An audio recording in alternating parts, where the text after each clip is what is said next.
Imagine this, every person alive today, all 8 billion of us, could trace our roots back to just 1,180 humans.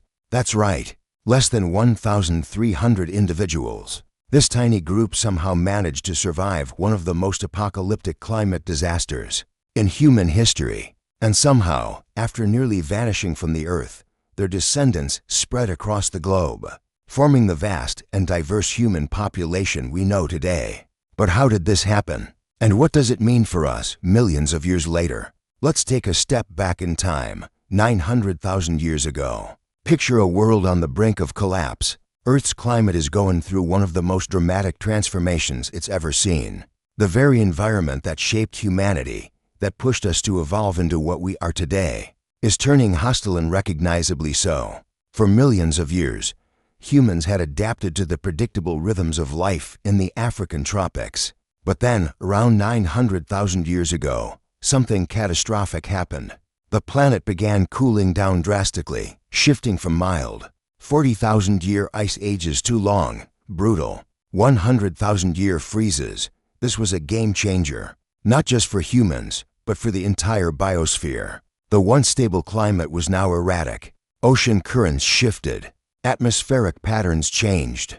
Ice sheets grew larger, lasting much longer than they ever had before. Temperatures dropped as much as 8 degrees Celsius, and in some regions, the winters became unbearable. In Africa, forests shrank, deserts expanded, and rain patterns failed. Lakes dried up, rivers ran empty. The Sahara grew and swallowed the landscapes that once supported thriving ecosystems. It was as if the Earth itself was unraveling. But the catastrophe wasn't limited to Africa. In Eurasia, ice sheets spread southward, pushing into areas that were once temperate, turning them into icy wastelands. The planet, for all intents and purposes, seemed to be entering an ice age that would last for over 1 million years. Now, imagine living through that. Imagine being one of the humans struggling to survive in this new, hostile world. There was no fire, at least not controlled fire, no warm clothing to keep the cold at bay, and no advanced tools to hunt or protect yourself. Humans at this time were using basic stone tools, olden choppers, crude hand axes, and getting dangerously close to predators when hunting. No spears, no projectiles to keep animals at a distance.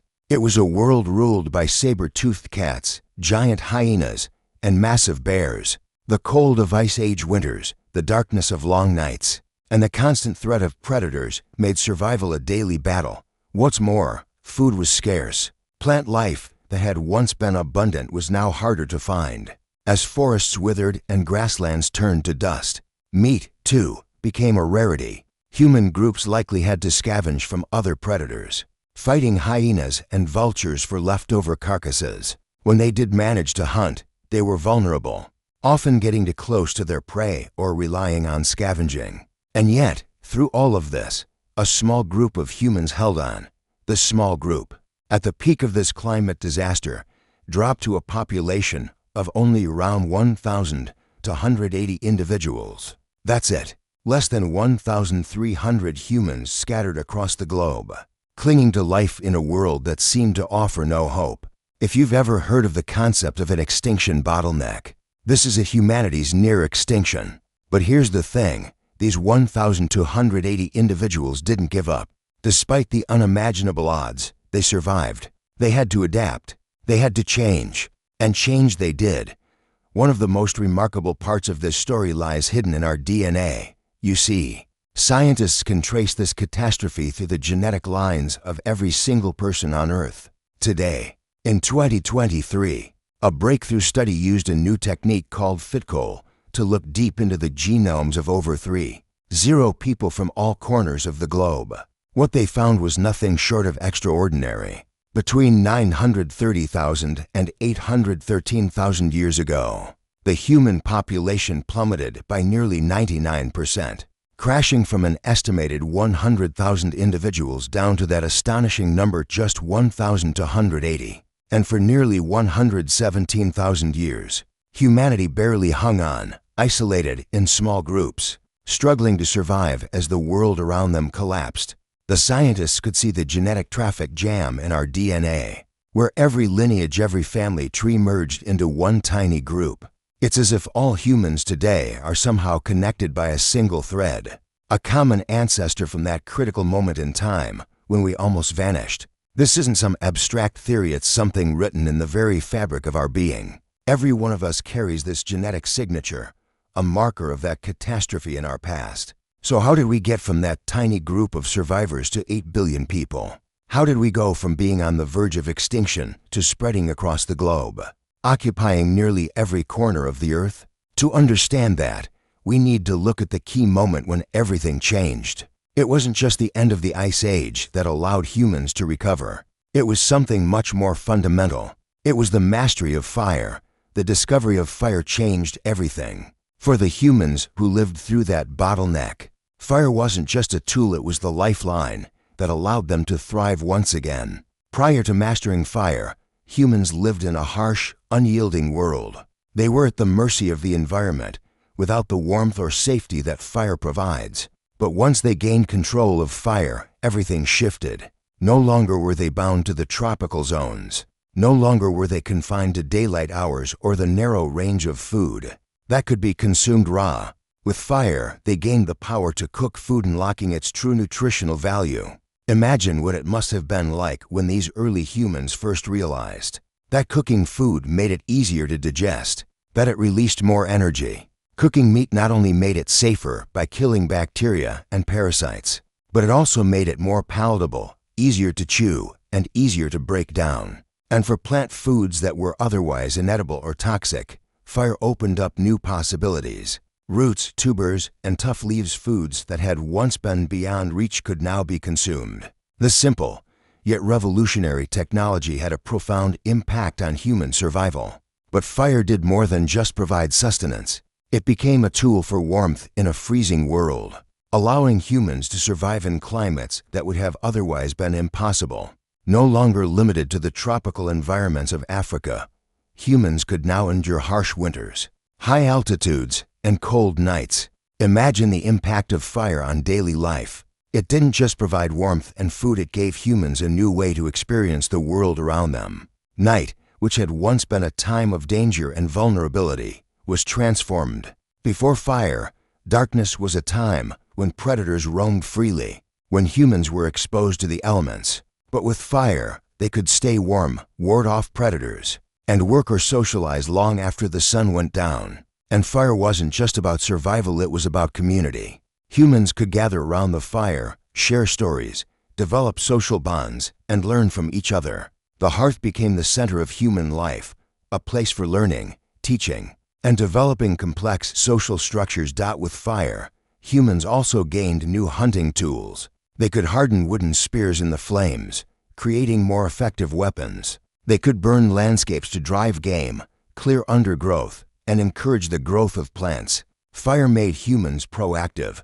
rather than simply reacting to the environment around them. They began to manipulate their surroundings in ways that no other species could. Now, think about the profound shift that fire sparked in human society. These early humans weren't just surviving anymore, they were thriving. They were adapting, innovating, and changing the course of their own evolution. Over the next several thousand years, their population began to recover. From the brink of extinction, the human population exploded. By 813,000 years ago, the bottleneck had ended. The human population grew exponentially, recovering 20-fold in just a few thousand years.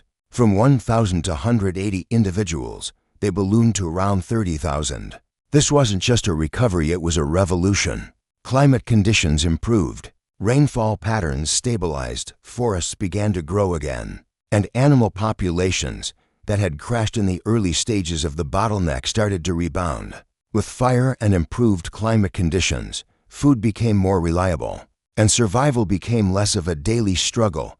But there's more. The impact of this recovery went beyond just numbers. It changed how humans lived, how they adapted to their environment, and how they interacted with each other. With fire came new possibilities, new tools, new hunting strategies, new ways of organizing society. It's no wonder that this period marked the beginning of a transformation that would eventually lead to the rise of modern humanity. By 700,000 years ago, Humans were established across the globe. From South Africa to China, from Spain to Java, humans were no longer just surviving, they were spreading, colonizing new regions, and adapting to the diverse environments of the Earth. This was no longer a desperate struggle for survival. This was the beginning of human expansion. But let's pause here. This wasn't the end of the story. The next chapter in this incredible tale is one of evolution, and evolution driven by the genetic bottleneck and the extreme selective pressure that humanity experienced. In the wake of this near extinction, human evolution took an extraordinary turn. It's no coincidence that, shortly after the bottleneck ended, a new kind of human emerged. Around 600,000 to 700,000 years ago, the last common ancestor of modern humans, Neanderthals, and Denisovans came into existence. This ancestor, whether we call it Homo heidelbergensis or another name, was fundamentally different from earlier humans.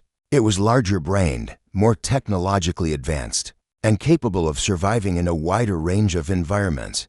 The bottleneck, in a strange way, may have accelerated human evolution. The intense selection pressures of the period meant that any genetic mutation that gave humans an advantage was rapidly passed on. Traits that might have taken millions of years to become common could spread quickly in a population of only 1,000 to 180 individuals. And those traits, larger brains, more sophisticated tools, the ability to survive in harsh environments, helped define what it meant to be human. Some scientists believe the bottleneck may have been the crucible in which the modern human brain began to develop, rapidly adapting to the challenges of the environment.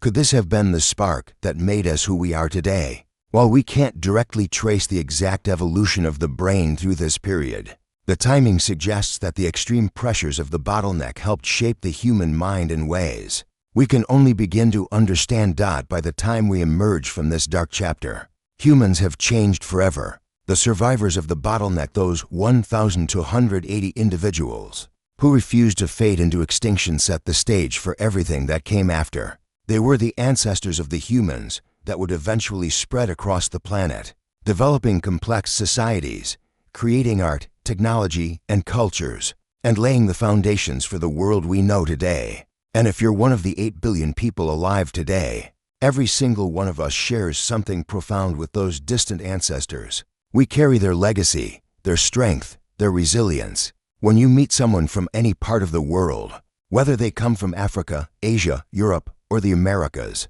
you're looking at a distant cousin, a descendant of that tiny group of survivors who made it through humanity's darkest hour. Every human trait, every cultural achievement, and every step we take on this planet is built on the legacy of that small group of humans who refused to give up when everything seemed lost. So next time you look into the eyes of someone else, anywhere in the world, remember, you share an incredible history. We all do. Our differences, though vast and profound, are just a tiny fraction of the remarkable shared inheritance that binds us all. And it's because of those 1,000 to 180 individuals who survived against all odds that we're here today. If you enjoyed this deep dive into the survival of our species and want to learn more about the mysteries of human history, make sure to leave a comment below. Tell us what part of this story surprised you the most. And don't forget to hit that subscribe button so you never miss a fascinating look into our prehistoric past. Thanks for watching Prehistoric Medievals. We'll see you in the next one.